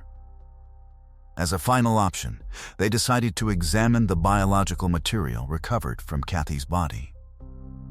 Unfortunately, forensic technology in those days was extremely limited. Experts could determine only the blood type associated with the sample, and the test required a substantial amount of biological material. Once the examination was completed, very little of the sample would remain for any future testing. Nevertheless, investigators decided that the potential information was worth the risk. The laboratory conducted the test, and the result immediately caught their attention. The blood type from the biological sample recovered from Kathy matched Greg's blood type. It was another suspicious connection, but detectives knew that a matching blood type alone could not prove that Greg was the killer. The case remained frustratingly short of the definitive evidence they needed. Because the evidence was still too weak, investigators had no choice but to leave Greg alone and continue looking for something that could definitively connect him to Kathy's murder. Despite their suspicions, they couldn't prove his involvement, and eventually the investigation reached a dead end. Kathy's family remained convinced that Greg was responsible, but there was nothing they could legally do about it. Kathy's sister Shelley, however, refused to believe that her husband could have committed such a horrific crime and continued living with him. Over the following years, detectives occasionally revisited the case, hoping that advances in forensic technology might eventually provide the breakthrough they needed. Then, in 1998, 11 years after Kathy's murder, investigators requested another DNA examination of the remaining semen sample recovered from her body. Unfortunately, they encountered yet another setback. Experts were able to extract only a partial DNA profile, and when they compared it with Greg's DNA, the results were inconclusive. The analysis showed that Greg fell within approximately 2% of the population who could potentially match that partial profile. Since this wasn't enough to prove that he was the source of the sample, detectives once again had to release him. However, they decided to bring Greg in for another interview. This time, investigators told him that the biological material recovered from Kathy's body was consistent with his DNA. To their surprise, Greg suddenly changed his story. He now claimed that he and Kathy had actually been involved in a consensual relationship and admitted that he had visited her house on the day of the murder. However, he insisted that Kathy was still alive when he left. Detectives immediately became suspicious of this sudden change in his account. Investigators knew that suspects sometimes alter their stories after learning that forensic evidence may connect them to a crime. There was also the fact that Kathy had previously complained about Greg's unwanted advances and had reportedly felt uncomfortable around him, making his claim of a secret romantic relationship extremely difficult to believe. Still, detectives understood that suspicion wasn't enough.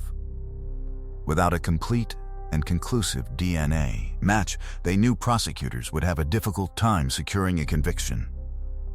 Local prosecutors reviewed the evidence and agreed that a guilty verdict would be extremely unlikely with what they currently had, so the investigation once again went cold. Several years later, in 2002, detectives decided to reopen the case and sought assistance from forensic scientist Catherine Long, who was involved in advanced DNA research. Catherine and her colleagues were studying whether tiny traces of genetic material from a perpetrator's hands could remain on a victim's body after physical contact, including strangulation, and whether those microscopic skin cells could later be recovered for DNA testing. To investigate the possibility, Catherine and her team conducted controlled experiments in which they simulated brief strangulation and then collected samples from their hands and the neck area. The results were remarkable. Even a short period of physical contact could leave enough skin cells behind to potentially generate a DNA profile. Detectives working on Kathy's case immediately became interested in the findings. Although Kathy herself had not been strangled, investigators began reconsidering every piece of evidence from the original crime scene, looking for an object that the killer would have handled directly. Their attention eventually focused on the lamp cord that had been used to tie Kathy's hands. It was obvious that the cord had been tightened by another person, because Kathy could not have restrained both of her own hands in that manner. Detectives sent the cord to Catherine and her colleagues for a detailed forensic examination. The researchers first noticed something extremely important about how the evidence had been stored. The cord had been kept inside a paper bag, which allowed air to circulate and prevented moisture from accumulating inside the packaging. This had helped preserve any biological material that might still have been present. Experts carefully collected swabs from different sections of the cord, including areas where traces of Kathy's blood were still visible. When the samples were analyzed, investigators discovered two separate DNA profiles. One belonged to Kathy, which was expected. But the second profile produced a stunning result. It matched Greg's DNA. For detectives, this was the breakthrough they had been waiting for. The evidence strongly indicated that Greg had handled and tightened the cord around Kathy's hands, placing him directly in contact with the victim during the attack. 15 years after Kathy's murder, investigators finally had the physical evidence they needed, and Greg was arrested. During questioning, however, he continued denying that he had murdered Kathy and repeated his claim that they had been involved in a romantic relationship. Detectives didn't believe him, and with the new DNA evidence in hand, prosecutors moved forward with the case. Greg was placed in custody while awaiting trial. Then investigators received another unexpected phone call. Greg's cellmate contacted authorities and claimed that Greg had confessed to him. According to the cellmate, Greg had openly bragged about assaulting and killing his wife's sister and had described the crime in disturbing detail. He said that on the day of the murder, Greg had taken illegal drugs before going to Kathy's house. Once inside, Greg allegedly tried to force Kathy into an intimate encounter, but she resisted and ordered him to leave. When she refused to cooperate, Greg turned his attention toward her young daughter and brutally attacked the child. He then threatened Kathy, telling her that if she didn't do what he demanded, he would kill her son as well. Fearing for her children's lives, Kathy apparently gave in and allowed Greg to tie her up. According to the cellmate, Greg then assaulted her before stabbing her repeatedly and leaving her for dead. Afterward, he went into the bathroom and washed the blood from his body. He then changed into clothing belonging to Mike, apparently hoping to prevent blood from getting onto his own clothes or inside his vehicle. Detectives were stunned by the level of detail in the cellmate's account. They believed it was highly unlikely that he could have invented so many specific details about the crime, especially information that had never been publicly released. Investigators confronted Greg with what his cellmate had told them, and this time he finally broke down and confessed. He admitted that he had killed Kathy and repeated the same basic story he had previously told his cellmate. In 2004, Greg appeared before a judge and pleaded guilty to Kathy's murder. He was sentenced to 45 years in prison, but he would serve only a fraction of that sentence. After spending approximately 4 years behind bars, Greg died from liver cancer at the age of 56. Kathy's husband, Mike, never lived long enough to see the man suspected of killing his wife finally arrested. He died at just 45 years old. Kathy's children and parents expressed their gratitude to investigators for finally bringing the decades-old case to an end. For 15 long years, Kathy's family had remained convinced that Greg was responsible. Yet they were forced to watch him continue living his life, even remaining married to Kathy's sister, while they had no way to prove what they believed. In the end, modern forensic science finally provided the evidence that investigators had been missing all those years and brought Kathy's killer to justice. Share your thoughts on this case in the comments section, and if you enjoyed the video, don't forget to press the like button. Thanks for watching.